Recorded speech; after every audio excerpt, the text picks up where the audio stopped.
Hi, welcome to another of my videos. In this video, I want to talk about my life after I left the Jehovah's Witnesses. So just to quickly recap from my previous video, I was born as a Jehovah's Witness and I was born in the 60s, and my parents and my family were all witnesses. Eventually my dad stopped going, and then one by one my brothers and sisters, as they were older, stopped going. So it was just me and my mother at one point. And from a very, very young age, I was so heavily indoctrinated, to the point that when I was about 14 or 15 and my mother started slowing down and stopped going, I still wanted to go. And at that point I was the only one in the family who was going along to meetings, and I was there out in field service, going to meetings, studying all on my own, and then my mother started coming back and we used to go together. But at the age of 16, I left school in the May, got baptised in the July at the convention, and then went straight out into full-time pioneer service. As a Jehovah's Witness, most of my friends were Jehovah's Witnesses, apart from one or two of my secret friends who I just had that limited friendship with in school. But most of my friends were all Jehovah's Witnesses. So looking back now, I realise just how dangerous that is, because when you decide to leave Jehovah's Witnesses, then you are at risk of losing your whole network. If your family are Jehovah's Witnesses, you're at risk of losing them. If your friends are Jehovah's Witnesses, then you're at risk of losing them. And also, even if you marry and you have a partner, you're at risk of having difficulties and challenges with them. Now, I didn't marry a Jehovah's Witness. I didn't marry any of the brothers. So that didn't affect me. And at the point that I decided to leave, none of my family were, apart from one person, was strong in the faith, and my mother was going along. But at this point, I think it was more a case of that's the only thing she's ever known, and she'd known the truth for 40, 50, 60 years. That was the only thing she'd ever known. So I think she was going more out of habit, because she would often look at the witnesses and say how hypocritical they were, and she found that the congregation was not loving. So when I decided to leave, I didn't have many of the problems that people who are Jehovah's Witnesses tend to have, and I'm really grateful for that.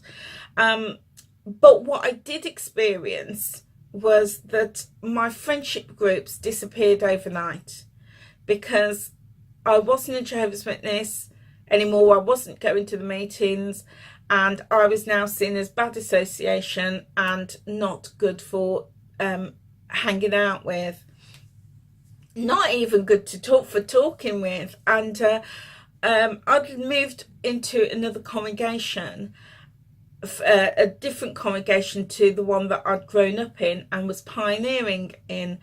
And when I'd moved to a new congregation, the brothers found it difficult to get hold of me, which was part of the plan, really. And but I decided one day that I'm going to contact a girl that I had grown up with. We were friends for many, many years. We lived around the corner from each other. We used to go out in ministry together. We always had to laugh and everything, and I really missed her. She was my closest friend, and I really truly missed her.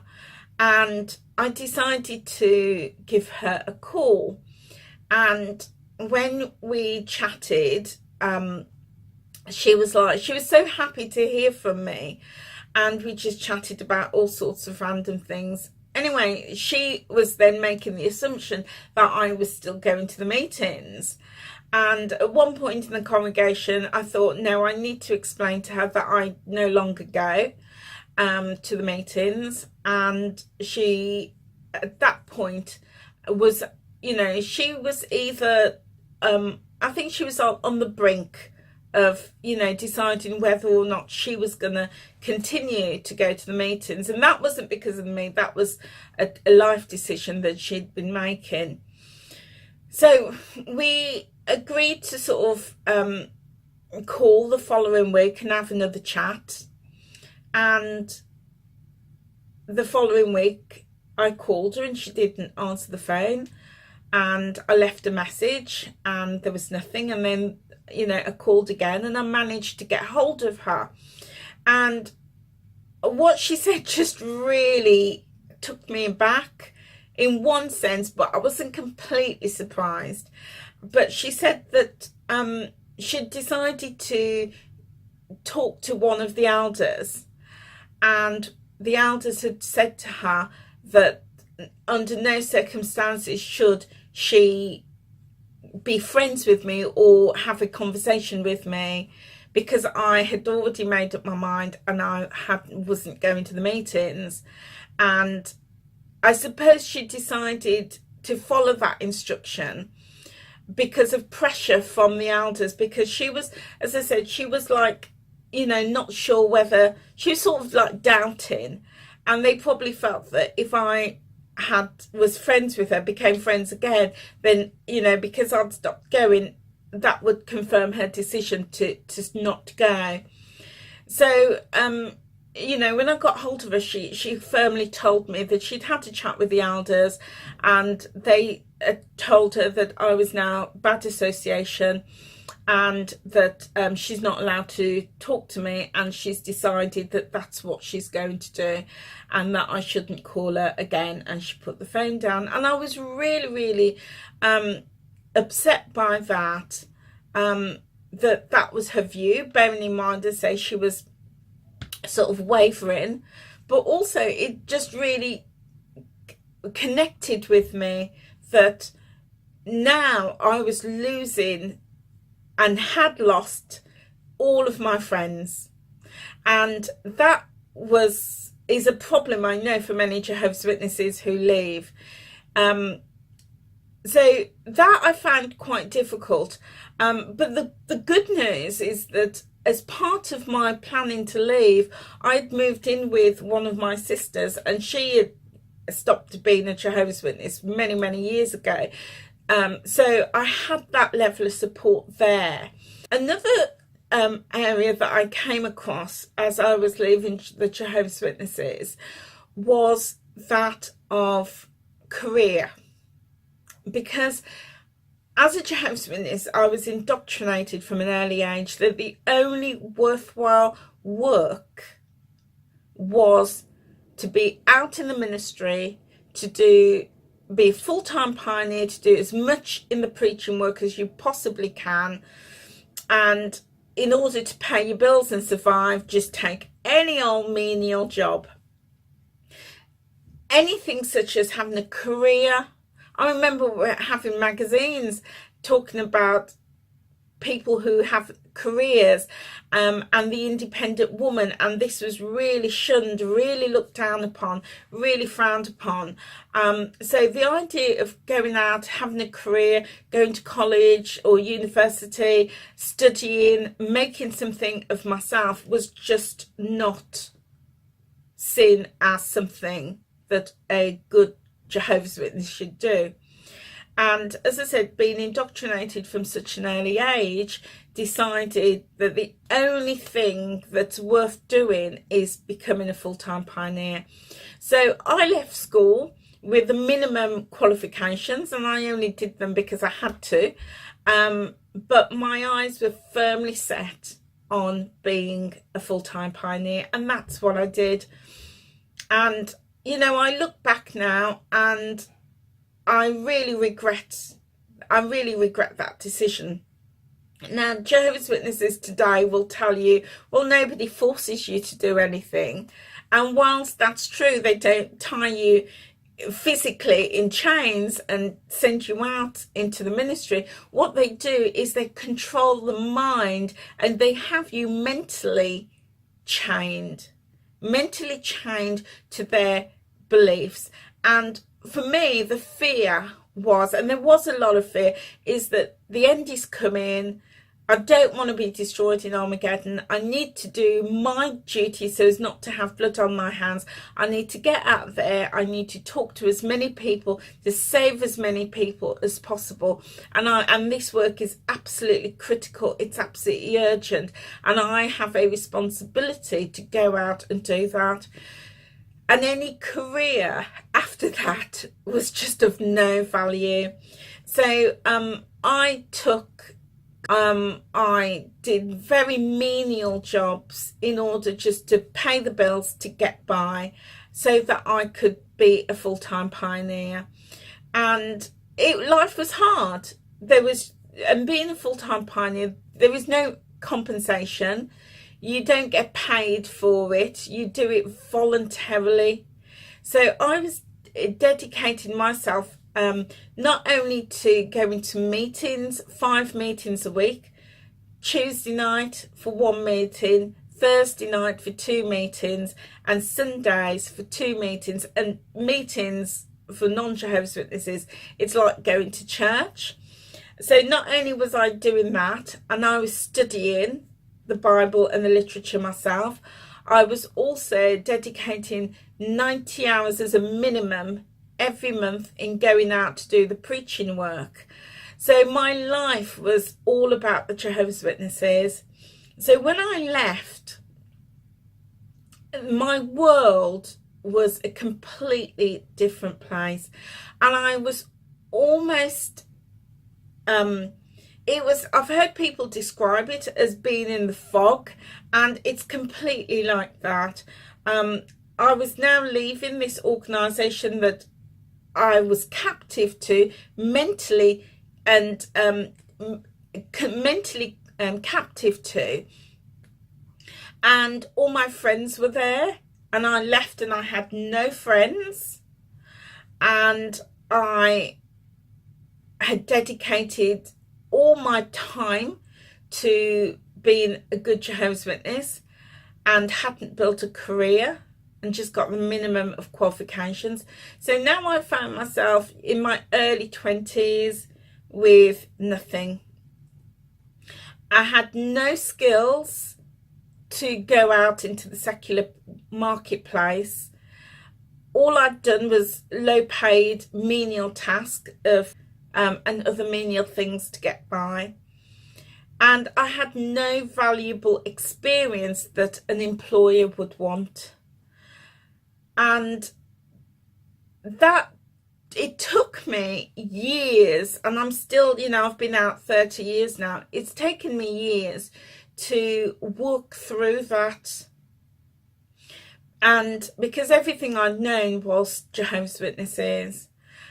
But my story doesn't end bad. My story ends positively, because over the 30 years, it was difficult. It was very challenging. It was very hard to have the confidence to go out into the marketplace and get myself together and get a job and rise up the career ladder. But I did that. And I worked really hard. I went back to university. I went back to college, then on to university. And I studied. I was focused and determined to get a job in my chosen profession, which was human resource management and training. And I did, and I rose up the career ladder, got myself a really lovely career. Then I left, now run my own business. I run an independent self-publishing company. I'm an author of 8 books. I've had 7 years working in live TV here in England. I coach and I mentor people to start businesses and to grow their self-confidence and self-belief. So the reason I'm telling you this is we may have had a slow start, and if you're leaving the Jehovah's Witnesses, then you may be in a similar position where you have a slow start. You're in the fog and you don't know what to do. You don't know what to do with yourself. You don't know what to do with all this time on your hands. Your self-esteem and confidence may be really low because the Jehovah's Witness religion suppresses you, and you almost become robotic in the way you think, the way you dress, the time you get up, the time you go to bed. Everything is very robotic and very suppressed. But if that's you, then I'm here to tell you, you can break free. You can. It takes time. And one of the things that's really helped me is to fill my mind with positive things. And I started going out, reading. I used to go to the library and the bookstore, and I used to absorb myself in books. No longer Jehovah's Witnesses books, but books from, the worldly wise people, if you want to call it that. But I used to, read so many books from gurus, Anthony Robbins, Lisa Nichols, Eckhart Tolle, so many, Jim Rohn, so many amazing authors. I used to absorb myself, because now, when you leave, you have to find, or not have to, but what I found was that I needed to find a replacement, because come Sunday afternoons, I was like, right, what am I going to do with myself? Normally this would be the time I'm going to my meetings, and my meetings wasn't there. I hadn't been out on field service. I had all of this free time, and I started to spiral into this depression. My friends had gone, all this free time, and I'm thankful, as I say, that I didn't suffer like many witnesses who lose their family too. That wasn't my personal experience, because by that time, as I said, my family had already left, and my mother had come back, but she was like just going out of habit. And I had a sister living in another country who, was starting to really embrace the truth, or, well, I don't like to call it the truth because it's not the truth, but embrace the witnesses' beliefs. But yeah, so, what I would really encourage you is don't get into that spiral of depression and loneliness, which could really happen, but really, go out there, read some fantastic books by some amazing authors out there, and feed your mind with positive things, with good things. Really find what you enjoy doing. And I found my passion, which was crafting, and I make jewelry, cards, I was sewing, but yeah, find your passion, because again, as Jehovah's Witnesses, we're not encouraged to have hobbies. We're not encouraged to have interests. The only interest and hobby we're encouraged to have is anything to do with Jehovah's Witnesses and the organisation. We're not encouraged.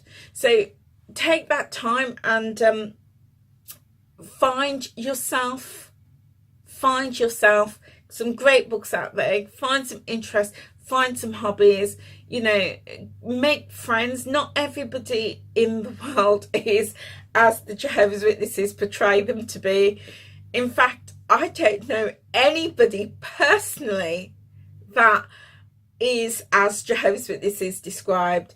They describe them as worldly, drunkards, immorality, murderers. In fact, the only drunkards, immoral people, paedophiles that I ever came across were in the congregation. Now that's a story for another time.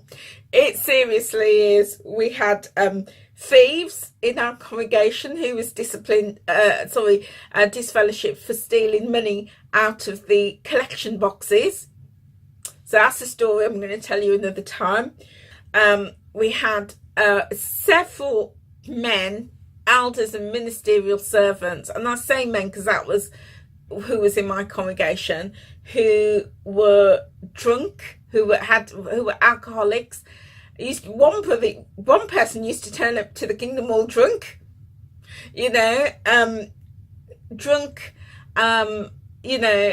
abusive at home, poor parenting skills, so Jehovah's Witnesses were very quick to condemn, but failed to look inside their own congregation and amongst their own people. So yeah, that's a story for another time. But my message today really is, if you leave and if you're in the fog, there is resources out there to help you. And the ex-Jehovah's Witness community on social media is doing a fantastic job. Please keep up with your activism, with your videos, because you are helping. You're helping people like me who have been out for 30 years and who is just waking up, but also you're helping people who are thinking about leaving or newly left, and also preventing people from going in.